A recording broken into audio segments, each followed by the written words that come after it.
What is good, YouTube? It's your boy Niccolo Regano, and I'm here with another video tutorial. It's a gentleman's fade with dark blonde hair. So a gentleman's fade means a couple different things. It can mean a shadow fade, or it can mean like almost like a conservative fade with like a 2 on the sides. So always make sure you clarify, because there's a lot of different names in the industry out there. So you know, one thing can mean another. For example, like a bald fade, some people call it a bald skeezy, some people call it a skin fade. You know, just make sure you show pictures and always ask before you just start a cut. So this is like a shadow fade. I'm going to start with my half guard here, and notice how I have to turn my clippers when I'm doing the back here in the nape. You know, always study the growth patterns of the hair on someone. You always want to study that before you just start cutting, you know. And you could always go back and clean it up just by flipping your clippers a certain way.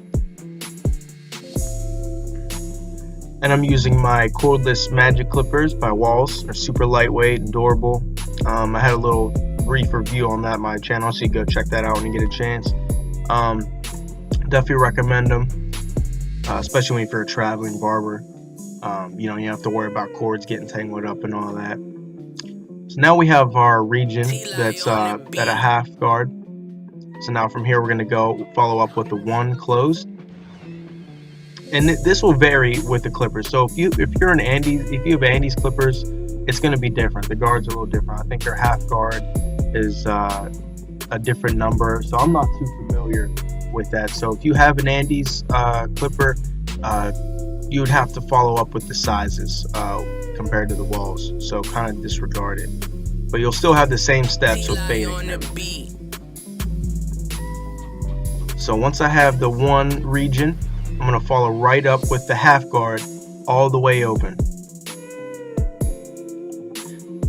So it's going to be all the way open, and as I'm going down, if I'm fading down on the guideline, it's going to close as I get to the bottom to take out that first guideline. Or you could start from the bottom up and take that line out initially and just open it slowly as you're going up. And I love doing these tutorials for anyone that's watching. They're a lot of fun. I really enjoy them, and I really take pride in being an educator and, you know, just giving people tips. And, you know, I'm learning too at the same time. So I actually just got a version of a GoPro, so I'm going to get the head strap for that, and I think it'll make my videos a lot more clearer, and I think it'll be a lot better with the angle, and I think it'll make my videos that much better. So I'm really excited for that, so stay tuned. So now you're going to follow up with your 1.5 guard closed. And for my guards, never use the stock guards that they give you for at least Wahls clippers, because those are really flimsy. So these guards I'm using are the Wahls premium guards, I believe they're called, and it has like a metal clip at the end. I believe you could get them on Amazon. So I'll put them in the link to the description.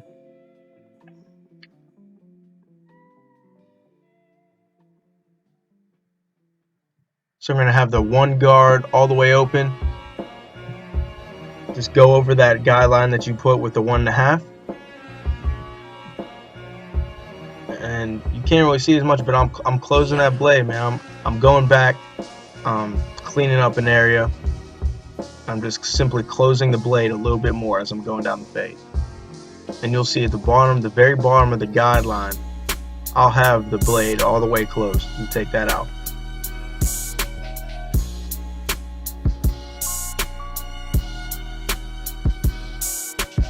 My best advice, if you're just starting to cut hair and you're really new with this, and you're watching my videos and not really understanding, you know, if you get a haircut and you're intimidated by it, just try it.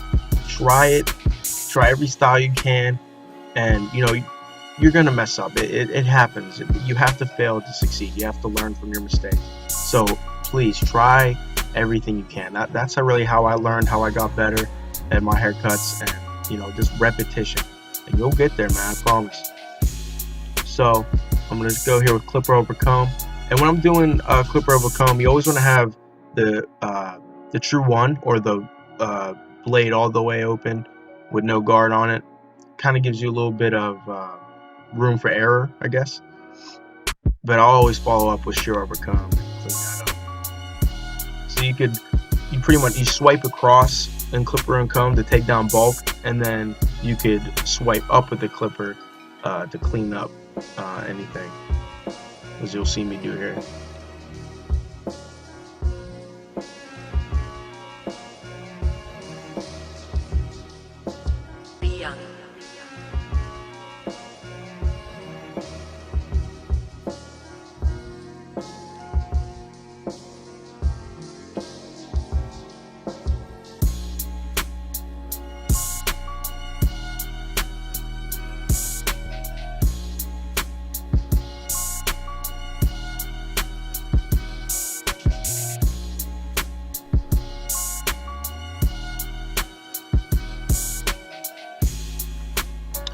So we're going to follow up with shears over comb here, like I said, and make sure that when you're going up with shears over comb that the comb never stops moving.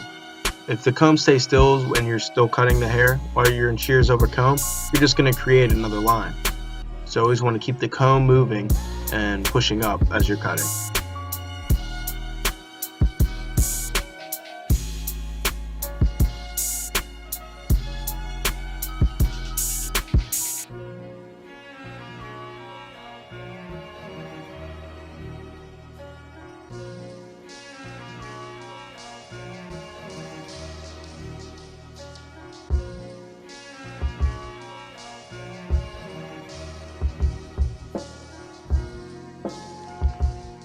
So the over direction method, that's similar to what I was saying about the comb.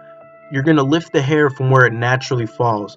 So you're going to over direct the hair, push it up, and stay cutting while it is up.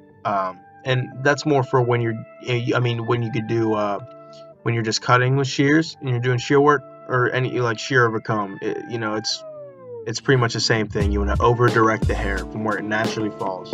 I hope that makes sense, and I hope you can see it here in the video. So I recommend that you definitely get a taper comb, which is a comb that looks just like that. It's small and skinny at the end, small teeth, and wide at the front. So that the small teeth definitely help when you're getting in like the really fine lines that like you don't want to push up with clippers, but you could take it out with shears. So you could put the hair in those small teeth and cut it out. And it's especially good when you're doing like extremely curly hair. You could push it out and it makes it look move the hair a lot better.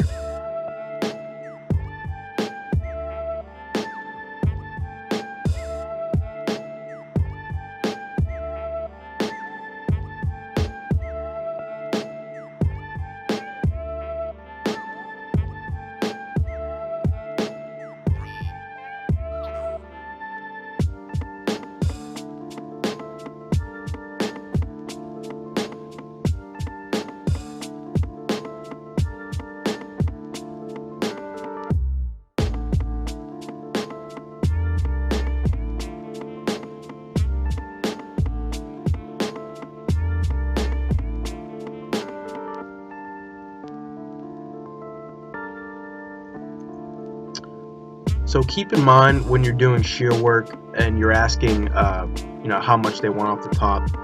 Most people really don't know. They really don't know what goes with the style. So don't be afraid. Help them out. Recommend what you think would look best.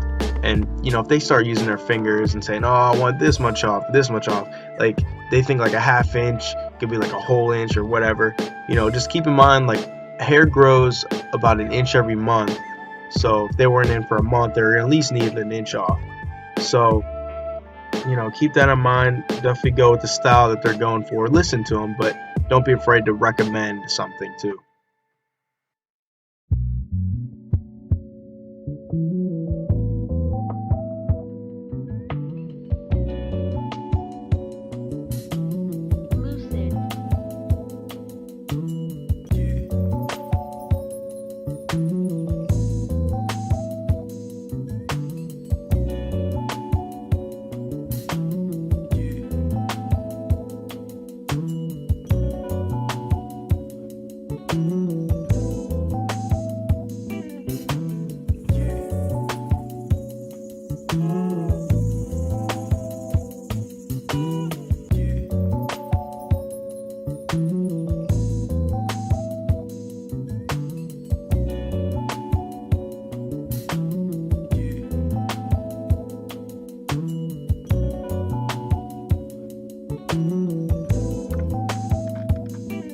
So I always stress detail, detail, detail, because when you really think about it, barbering, that's half the haircut.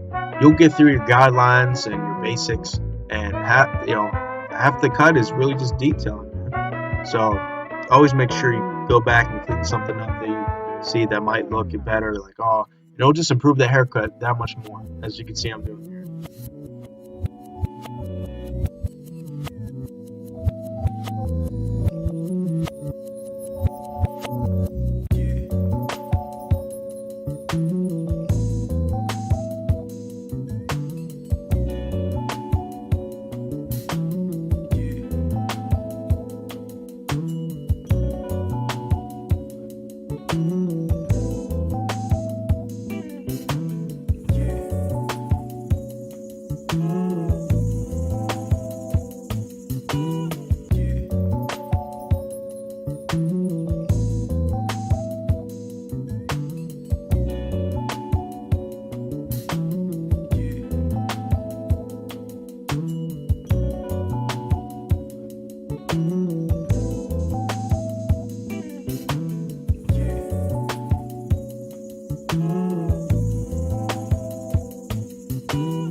So I started to learn more in school about texturizing. So I just wanted to try here one of the many methods, point cutting. I just wanted to see how it would turn out, and I think it turned out pretty well. So I just think that was dope. Try something new.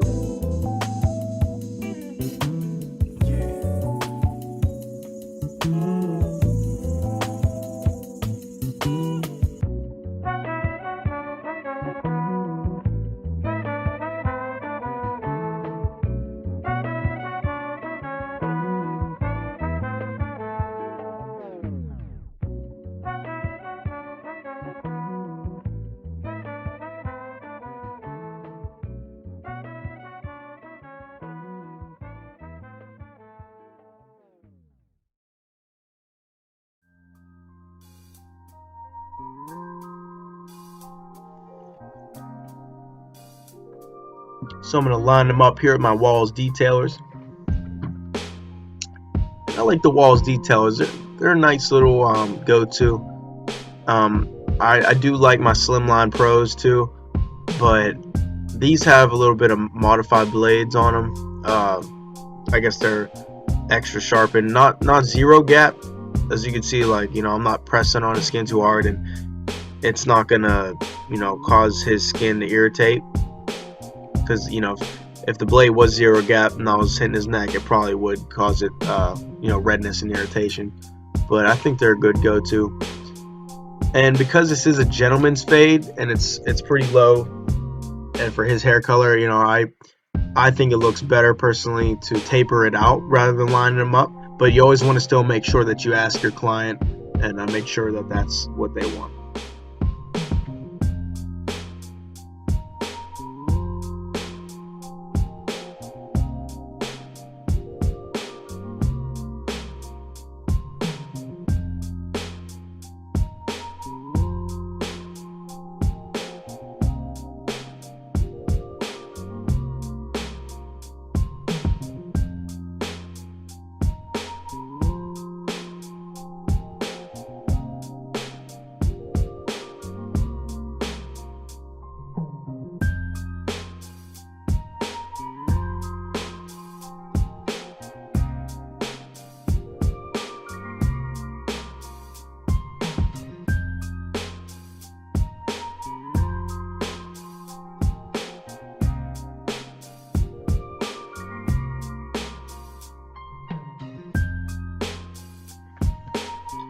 So I'm going to go here, apply the steam towel, which I always think is a signature touch on the service. Then I'm going to go ahead here and lather the gel, and it is Tomb 45. Shout out to them. Make sure you go check out their products. I'll put their link in my description. And then it's just straight razor work from here. And speaking of great products, you know, I really hope one day it's stuff in my dream to make my own product, either whether it's a shave gel, pomade, or you know, all of the above. And I just want to do it all. So when I get to that point in my life, you know, you best believe I'm going to be promoting it like crazy on here and just, you know, everywhere. I'm trying to get my name out there. So you know, let me know what you guys think of some of your dreams, whether it's, you know, in barbering or whatever career you want to choose. So I'm going to apply the product here, and it's Elegance. It's the transparent pomade, and that's really my go-to. I use that on my own hair pretty much every day, and it's a great hold. And it's more of like a wet look, but it doesn't like stay hard like you think it would. So it still has some nice movement to it. And that's the finished product, ladies and gentlemen. Thank you for watching. I really appreciate all the support. If you like this video, like, comment, subscribe. Make sure you share this video, and don't forget to check out my Instagram for more of my work. Until next time, YouTube.